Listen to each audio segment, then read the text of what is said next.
नमस्कार, जय हिंद, जय गांधी देश। आज शहर न्यूज 24 एक बार फिर आपके बीच है। हम सब आपके बीच हैं। हमारे बीच भारतीय जनता पार्टी से अनिल गोयल हैं, जो प्रदेश भाजपा में पूर्व उपाध्यक्ष रहे हैं, कोषाध्यक्ष रहे हैं, बड़े पदों पर रहे हैं दिल्ली भाजपा में, और जाने माने पॉलिटिकल एनालिस्ट हैं, जो राजनीतिक विशेषज्ञ हैं, बेबाक राय रखते हैं। AK मिश्रा जाने माने चेहरे हैं, और बिहार जनता दल यूनाइटेड से, खासतौर से पटना से हमारे साथ जुड़े अनिल गोयल जी। उसके बाद में AK मिश्रा जी, और फिर जदयू से हमारे मुस्तकीम साहब है, उनसे बात करेंगे। अता साहब, मैं तो सिर्फ एक बात कहना चाहता हूं कि भारतीय जनता पार्टी पूर्ण बहुमत से आ रही है। उसको किसी गठबंधन की जरूरत नहीं है, उसको किसी जोड़ तोड़ की जरूरत नहीं है, और जनता ने भारतीय जनता पार्टी का काम देखा है। और निश्चित तौर पर जिस तरीके से भारतीय जनता पार्टी ने काम करा है, कर्नाटक की जनता पूर्ण बहुमत से उनको ला रही है। एक बात। दूसरी बात, हमारा भारतीय जनता पार्टी निश्चित तौर पर हिंदू मुस्लिम भाई भाई हैं, मुस्लिम हमारे भाई हैं, इसमें कहीं कोई दो राय नहीं है। वो हमें वोट दें या ना दें, ये उनका अपना अधिकार है। मतदान वोट जो है, कोई भी समुदाय के लोग, किसी भी समाज के लोग, कोई भी व्यक्ति विशेष कहीं भी वोट दे सकता है। ये लोकतंत्र में सबको खुला अधिकार है। लेकिन देश के मुसलमान भी हमारे देश के नागरिक हैं, हमारे भाई हैं, इसमें कहीं से कहीं तक भी कोई दो राय नहीं है। और निश्चित तौर पर कुछ भी हो, इन परिस्थिति में भी आज हमारे पास हिंदू मुस्लिम भाईचारा बचा हुआ है। ये सही मायनों में हमारी एकता को दर्शाता है कि हिंदुस्तान के अंदर हिंदू मुस्लिम कितने आपस में घुले हुए हैं। इसलिए इस बात को ये कहना ये अतिशयोक्ति नहीं है। हाँ, ठीक है कि मुसलमान हमें वोट नहीं देते या बहुत कम मात्रा में देते हैं, ये सबको जग जाहिर है। लेकिन इसका मतलब ये नहीं है कि मुसलमान भारत के नागरिक नहीं है या मुसलमान को भारत के संसाधनों का इस्तेमाल करने का हक नहीं है। एक बात। दूसरी बात आपने कही कि आरक्षण निश्चित तौर पर धर्म के आधार पर आरक्षण, वैसे तो मामला सुप्रीम कोर्ट में है, माननीय सुप्रीम कोर्ट क्या फैसला करती है वो सबको मान्य होगा। लेकिन मेरे अपने विचार में, अगर हम धर्म के आधार पर आरक्षण करेंगे तो कल को जैन धर्म वाले भी आज आरक्षण मांगेंगे, सिख धर्म वाले भी आरक्षण मांगेंगे, और जब धर्म के लोग आरक्षण मांगेंगे तो हम किस तरीके से व्यवस्था बनाएंगे। और मेरा एक और बिल्कुल, जो गरीबों को आरक्षण 10% दिया है, उस 10% में हर गरीब व्यक्ति, हर समाज का, चाहे किसी भी धर्म का हो, किसी भी समाज का हो, जो भी गरीब है उसको उसमें आरक्षण का लाभ मिलेगा। इसके अंदर कहीं से कहीं तक भी कोई किंतु परंतु नहीं है। और आज आप ये देख रहे हैं कि पूरे देश का जो विकास हो रहा है, जो कर्नाटक का विकास हो रहा है, उस विकास में जहां हिंदुस्तान का हर नागरिक शामिल है, वहां हिंदुस्तान का हर नागरिक उसका इस्तेमाल भी कर रहा है, उसका यूज भी कर रहा है। कहीं पर कोई ये नहीं है कि भाई ये पर मुसलमान नहीं निकलेगा, यहाँ पर हिंदू नहीं निकलेगा, यहाँ पर मुसलमान की गाड़ी नहीं चलेगी या हिंदू की गाड़ी नहीं चलेगी, इसके स्कूल में मुसलमान नहीं पढ़ेगा, हिंदू नहीं पढ़ेगा। हर जगह पर जो भी सरकारी संसाधन है, सारे संसाधनों पर सभी समाज के सभी लोगों का बराबर हक है। इसलिए ये राजनीतिक लोग अपना हित साधने के लिए इन चीजों को आगे बढ़ा चढ़ा करके बोलते हैं। और जहां तक उल्टे सुल्टे बयान की बात है, तो खड़गे का बयान जो है वो माननीय प्रधानमंत्री के प्रति जो उन्होंने कहा है, बाद में उनको यू टर्न लेना पड़ा। इससे ज्यादा शर्म की कोई बात नहीं होती है कि एक कांग्रेस पार्टी का राष्ट्रीय अध्यक्ष इस तरह की गली नुक्कड़ की बात करे और बाद में उसको अपना बयान पलटना पड़े। इससे बड़ी कोई बात नहीं हो सकती। और निश्चित तौर पर ये खड़गे की बौखलाहट भी दिखाई दे रही है, खड़गे साहब की ये बौखलाहट दिखाई दे रही है, क्योंकि कर्नाटक चुनाव जीत हार जो है खड़गे साहब का भविष्य भी तय करेगा। और उस बौखलाहट में वो इस तरह के बयान उन्होंने देने शुरू कर दिए हैं, जिससे कि निश्चित तौर पर कांग्रेस की छवि और ज्यादा खराब हो रही है। एक आपने कही कि हमारे कुछ लोगों ने बीजेपी छोड़कर के कांग्रेस ज्वाइन कर ली है। निश्चित तौर पर कोई भी व्यक्ति है, किसी भी राजनीतिक दल का व्यक्ति है, अगर चुनाव के समय में दल बदलता है तो वो उसकी महत्वाकांक्षा साफ दिखाई देती है। और वो महत्वाकांक्षी लोग हैं, उन्हें पार्टी से कोई मतलब नहीं है, उन्हें देश से कोई मतलब नहीं है, उनके क्षेत्र के विकास से कोई मतलब नहीं है, उनको भारत के विकास से कोई मतलब नहीं है। उनको मतलब सिर्फ और सिर्फ अपनी टिकट से है, अपने चुनाव लड़ने से, अपने जीतने से, अपने हारने से। जो व्यक्ति सेल्फ अपनी सोचते हैं, निश्चित तौर पर भारतीय जनता पार्टी में वो व्यक्ति रह ही नहीं पाता। भारतीय जनता पार्टी में वही व्यक्ति रह पाता है जो पूरे देश की सोचता है, देश के गरीबों की सोचता है, देश के विकास की सोचता है।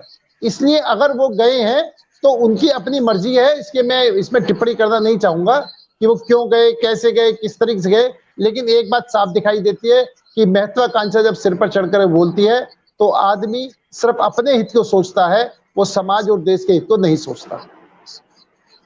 भारतीय जनता पार्टी के कर्नाटक में एक बार ये कहिए, फिर मैं ए.के. मिश्रा के पास चलूंगा। हमारा सीएम कैंडिडेट, हमारे सीएम का चेहरा जो हमारे विधायक जीत के आएंगे उनमें बैठकर तय होगा, हमारा हाईकमान तय करे। ये आज कोई सीएम का चेहरा कौन होगा वो क्या तय नहीं होने वाला है। और दूसरी बात, एक बात और बताएं कि हम आनंद मोहन जैसों को, जो एक जज की हत्या करके और फांसी की सजा जिनको मिली हो, उम्र कैद में हो, और हम जल्दी से जल्दी छोड़ करके और वो उनको बाहर निकालने वाले हैं और उनका कांग्रेस समर्थन करती है।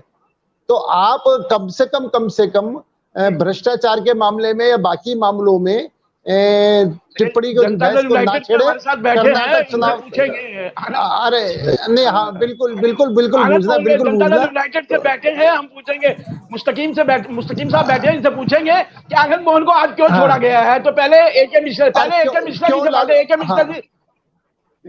जी से देखिए, लालू के आगे समर्थन करा, लालू के आगे समर्पण करा है या आनंद मोहन के आगे समर्पण करा, ये बताइए। नहीं आ रही है अता साहब आनंद मोहन साहब के बारे में, तो आपको भी थोड़ा मजा आएगा बात करने के लिए। बिहार से हैं, सीधे पटना से, और जनता जी बोलिए अनिल गोयल। अतः सिर्फ एक बात, आपने जो 1100 करोड़ रुपए जकात की बात करी है, आपने जो 1100 करोड़ रुपए जकात की बात करी है, 1100 जकात तो अलग है, जकात अलग है, 1000 करोड़ रुपए है। फितरे की रकम 1100 करोड़ होती है, 20 करोड़ मुसलमानों का। जो 1100 करोड़ की रकम है, वो जो आप कह रहे हो कि समाज के लोगों में दान देने वाली बात है, या लड़की की शादी का मामला है, या कोई भी मामला है, वो सिर्फ मुसलमानों के लिए या सभी समाज के लिए, हिंदू मुस्लिम सिख ईसाई सबके लिए, या सिर्फ मुसलमानों के लिए? ये जानकारी के लिए आपसे जाहिर कर रहा हूँ। अरे वही जानकारी आ जाएगी हमारे में, जानकार बैठे हैं, जानकार बैठे, मैं तो एंकर हूँ, जानकार बैठे हमारे में। रंगीन मुस्तकीम है जी। अनिल जी पूछिए, क्या पूछ रहे थे? नहीं, मैं सिर्फ मैं बहस की बात नहीं कर रहा, मैं सिर्फ जानकारी के लिए कि जो मुस्लिम समुदाय 1100 करोड़ या 1200 करोड़ या जितना पैसा इकट्ठा करता है, वो समाज में जरूरतमंद लोगों को बांटता है। तो मैं सिर्फ समाज का मतलब, वो सिर्फ मुस्लिम समाज के लोगों को बांटता है या हिंदुस्तान के सभी समाज के लोगों को बांटता है? ये सिर्फ जानकारी लेने के लिए मैं पूछ रहा हूँ, बहस का विषय नहीं है। नहीं, बहस का विषय नहीं है, मैं बता गोयल, आप ब्रजेश जो ब्रिजभूषण सिंह, जो आपके जो ये सांसद है, जो कुश्ती महासंघ के अध्यक्ष है, जिन पे ये आरोप लगे हुए हैं, आपकी सरकार, आपके गृह मंत्री चुप क्यों है अभी तक? मुझे ये बताइए, आपके प्रधानमंत्री इस बारे में चुप क्यों हैं? नहीं, मैं उसके बारे में जवाब, लड़कियां, हमारी बच्चियां जो कुश्ती धरने पे बैठी है जंतर मंतर पे। अता साहब, मैं उसके बारे में जरूर बोलूंगा जिस विषय में आपने मुझसे पूछा है, लेकिन मैं उससे पहले ये पूछना चाहता हूँ कि अपने नीतीश कुमार जी के बारे में जो इतनी बातें कही हैं, जिन्होंने लालू के साथ सरकार चुनाव लड़कर सरकार बनाई, उसके बाद में लालू के, तेजस्वी के, इनके जो विरोध भ्रष्टाचार को लेकर के, उनसे अलग हटकर इन्होंने बीजेपी से जुड़े, और उसके बाद फिर उस भ्रष्टाचारी से जाकर के मिले, और जाकर के मिल करके आज आनंद मोहन जैसा मामला हुआ। तो जो विषय बड़ा स्पष्ट है कि उन्होंने सिलेंडर लालू प्रसाद यादव के आगे करा है या माफिया के आगे सिलेंडर करा है। और ये जो विषय है कि सबसे बड़ा दूसरा, जो आपने एक बात कही कि बीजेपी के सामने कौन नेतृत्व, कौन लड़ेगा, कौन चेहरा होगा, अभी तक ये खुद जितनी भी पार्टियां हैं एक दूसरे के साथ भी है, एक दूसरे के खिलाफ भी है, एक दूसरे के खिलाफ भी बोलती है, एक दूसरे के साथ भी बोलती है। और जनता निश्चित तौर पर इस भानुमति के कुनबे से परेशान है। वो जनता चाहती है कि जो भी विकल्प हो वो किसी विचारधारा से जुड़कर हो, ना कि सिर्फ सत्ता पाने के लिए, सिर्फ कुर्सी पानी है, सिर्फ प्रधानमंत्री पद पाना है, सत्या हत्या नहीं है। इसलिए सबको मतलब भानुमति का कुनबा जोड़ना जरूरी है, क्योंकि हमें सत्ता चाहिए, हमें मलाई खानी है। ये कोई नियत की बात नहीं है, नीति नहीं है इनके पास, कोई नियत नहीं है, कोई इनके पास नेता नहीं है।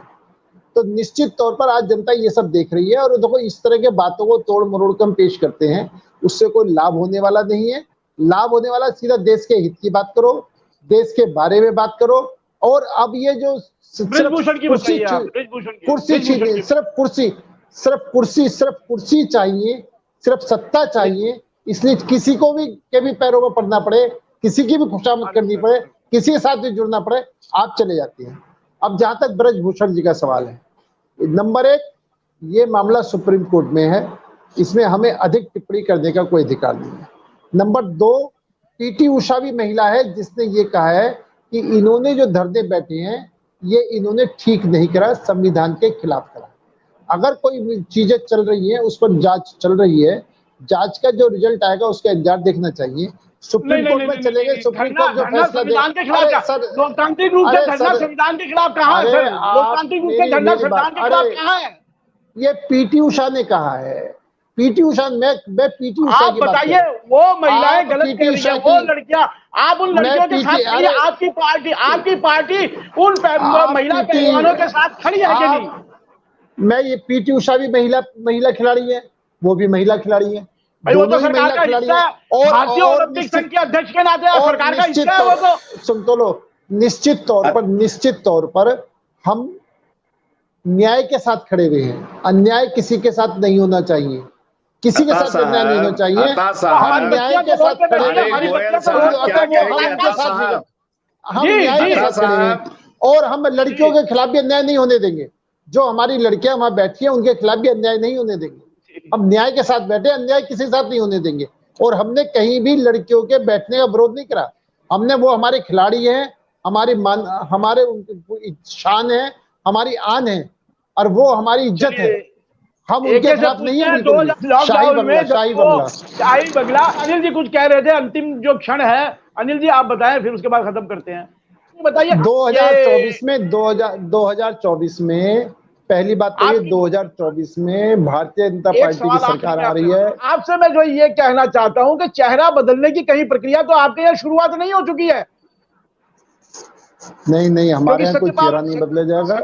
अरे सर, सत्यपाल मलिक का जैसे बयान है और कई चेहरे, कईयों का बयान है जो राजनाथ सिंह की तारीफ, गडकरी की तारीफ है, उधर से योगी बाबा स्वयं अपनी तारीफ करवा रहे हैं, गजब है। नहीं, कोई किसी की तारीफ नहीं है। नरेंद्र मोदी जी के नेतृत्व में चुनाव लड़ा जाएगा और नरेंद्र मोदी जी ही देश के प्रधानमंत्री जनता के सहयोग से, जनता के वोट से बनेंगे। वो तो काम के आधार पर बनेंगे, अपने काम के आधार पर बनेंगे। और देश को आज जिस वैभव पर नरेंद्र मोदी जी ने पहुंचाया है, विश्व के अंदर आज भारत की जो मान सम्मान बढ़ा है और विश्व में जिस तरीके से हर क्षेत्र में भारत ने तरक्की करके दिखाया, हर क्षेत्र में, चाहे वैज्ञानिक तरफ हो, चाहे मोबाइल का मामला हो, चाहे ट्रेन का मामला हो, चाहे सड़क का मामला हो, चाहे मतलब सुरक्षा संसाधनों का मामला हो, चाहे हथियार बनाने का मामला हो, हर मामले में भारत चारों तरफ से जिस तेजी से आगे बढ़ रहा है, विश्व को निगाह भारत की तरफ है कि ये उभरता हुआ देश है और वो मोदी जी के नेतृत्व में उभर रहा है और जनता ये देख रही है। निश्चित तौर पर 2024 में इस देश को जनता के सहयोग से नरेंद्र मोदी जी का नेतृत्व मिलेगा और देश विश्व गुरु की तरफ बनने की तरफ आगे बढ़ेगा, विश्व महाशक्ति बनने की तरफ आगे बढ़ेगा। ये सब आप सबके सहयोग और आपके सबके आशीर्वाद से ऐसा होने जा रहा है। भारत के लोग गोबर खाएंगे, भारत के लोग गोबर खाएंगे, ऐसा हम विश्व गुरु बनाएंगे कि भारत के लोग जो है भारत के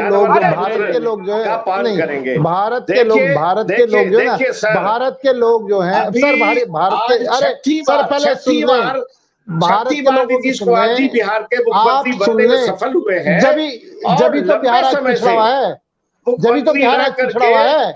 आज बिहार अगर वो 6वीं बार बने हैं तो बिहार गुजरात के सामने क्यों नहीं खड़ा हुआ? बिहार हरियाणा के सामने क्यों नहीं खड़ा हो रहा? बिहार डेवलपमेंट क्यों नहीं कर रहा? बिहार डेवलपमेंट क्यों नहीं कर रहा? बिहार के निवासी क्यों पिछड़े हुए हैं? बिहार के निवासी क्यों पिछड़े हुए हैं? बिहार क्यों पिछड़ा हुआ है? अनिल जी मुझे आप 6 बार के मुख्यमंत्री हैं, आप 6 बार के मुख्यमंत्री हैं, बिहार क्यों पिछड़ा हुआ है? बिहार क्यों पिछड़ा हुआ है? बिहार के व्यक्तियों को देश के कोने कोने में जाकर मजदूरी क्यों करनी पड़ रही है? बिहार के लोगों को बिहार में रोजगार क्यों नहीं मिल रहा? बिहार के लोगों को बिहार में रोजगार क्यों नहीं मिल रहा? आपने 6 बार लगातार रहे हैं, आप बिहार तरक्की क्यों नहीं कर रहे? आप कटोरा लेकर मांग के घूमोगे क्या? आप कटोरा लेकर घूमोगे क्या? हमारा राज्य, आप कटोरा लेकर घूमोगे क्या? आप 6 बार मुख्यमंत्री बनने के बाद में 6 बार बिहार के मुख्यमंत्री बनने के बाद में, और बिहार पिछड़ा हुआ है, बिहार पिछड़ा हुआ है, बिहार पिछड़ा हुआ है, बिहार के लोग जरूर जैसे बिहार पिछड़ गया भारत ही पिछड़ जाएगा, जैसे बिहार पिछड़ गया था आज बिहार को आपको नेता देश को अनिल जी, भारतीय जनता पार्टी के मेरे अच्छे मित्र हैं, मेरे बड़े भाई हैं।